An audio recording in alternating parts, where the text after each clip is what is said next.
ఇంతకు ముందులా లేడండి జగన్ గారు. ఇంతకు ముందులో అయితే జగన్ గారు లేరు. ఎందుకంటే 2019, 24 ఆయన టైంలో, ఆయన సీఎం ఉన్న టైంలో జగన్ గారిని చూస్తే ఒక ఎత్తు, ఇప్పుడు ఏదైతే 2024 తర్వాత ఓడిపోయిన తర్వాత ఇప్పుడున్న జగన్ గారిని చూస్తే మరో ఎత్తు.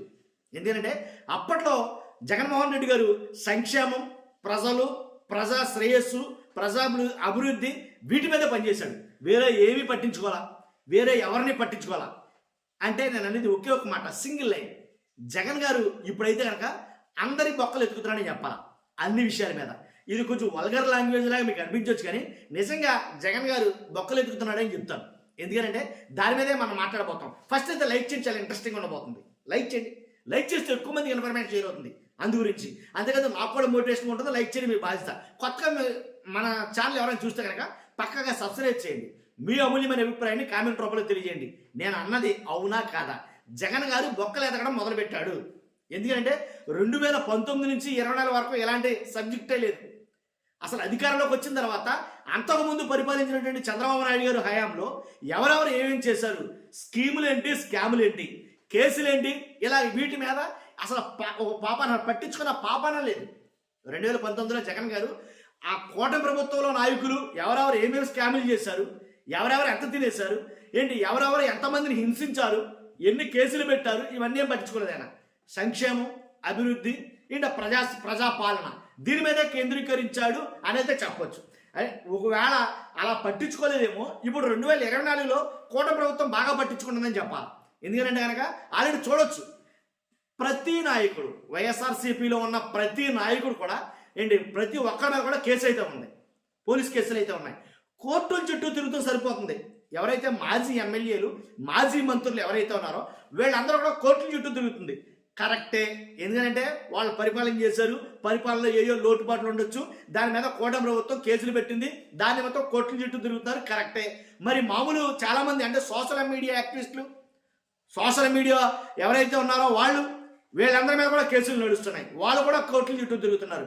ఏంటి వైఎస్ఆర్సీపీ సానుభూతి పరులు, వైఎస్ఆర్సీపీ కార్యకర్తలు, వాళ్ళ మీద కూడా కేసులు ఉన్నాయి, వాళ్ళు కూడా కోర్టుల చుట్టూ తిరుగుతున్నారు. కాబట్టి ఎలాంటి వాటి మీద జగన్మోహన్ రెడ్డి గారు దృష్టి పెట్టలేదు 2019, 24. ఇది ఒప్పుకోరా?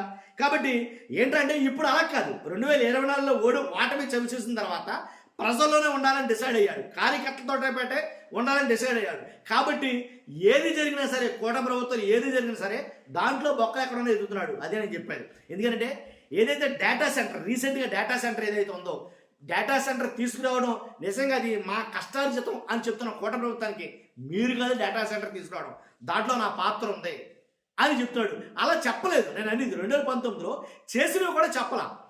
ఇక్కడ అలా కాదు, వాడు చెప్పిన దాంట్లో బొక్కలు ఏమైనా ఎతికే అంత పరిస్థితికి అయితే వెళ్ళాడు జగన్మోహన్ రెడ్డి గారు అని చెప్పొచ్చు.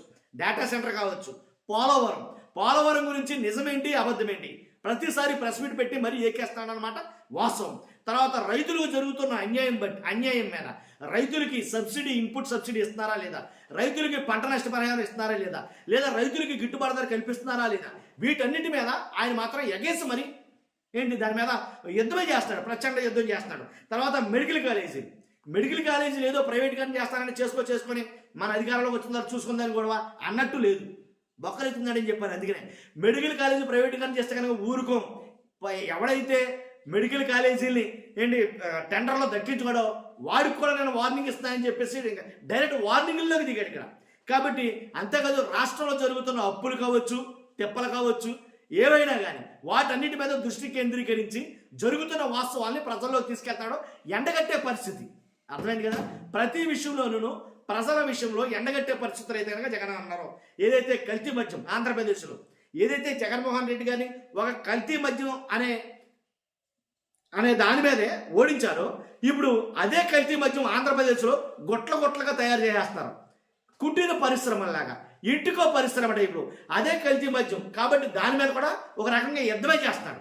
కాబట్టి ఇలా ఒకటి కాదు, రెండు కాదు, ఇలాగా 2019కి అధికారంలో ఉన్నప్పుడు వాళ్ళు చేసిన తప్పులు ఏవైతే ఉన్నాయో అవి చెప్పలేకపోయాడు, వాళ్ళు చేసినవి ఏవైతే ఉన్నాయో వాళ్ళని పనిష్ చేయలేకపోయాడు.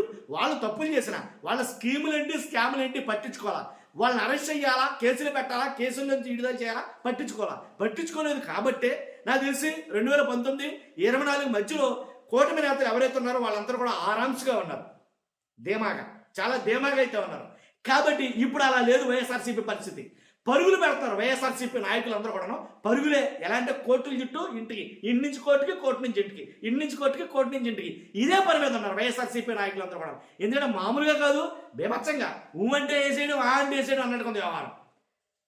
కాబట్టి ఆల్రెడీ చూడొచ్చు మనం. అంతేకాదు అందరిపైన కేసులు ఉన్నాయండి.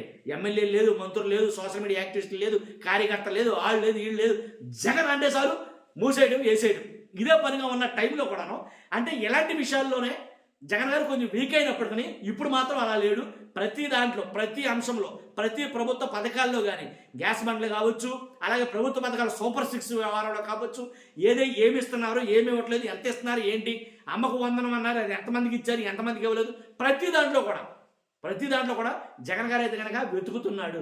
అదే బొక్క వెతుకుతున్నాడు. అదే నేను చెప్పాలనుకుంటున్నాను. ఫస్ట్ అయితే లైక్ చేయండి. లైక్ చేస్తే నాకు మోటివేషన్ ఉంటుంది, ఎక్కువ మందికి ఇన్ఫర్మేషన్ షేర్ అవుతుంది. కొత్తగా మన ఛానల్ చూస్తే పక్కాగా సబ్స్క్రైబ్ చేయండి. Thank you very much.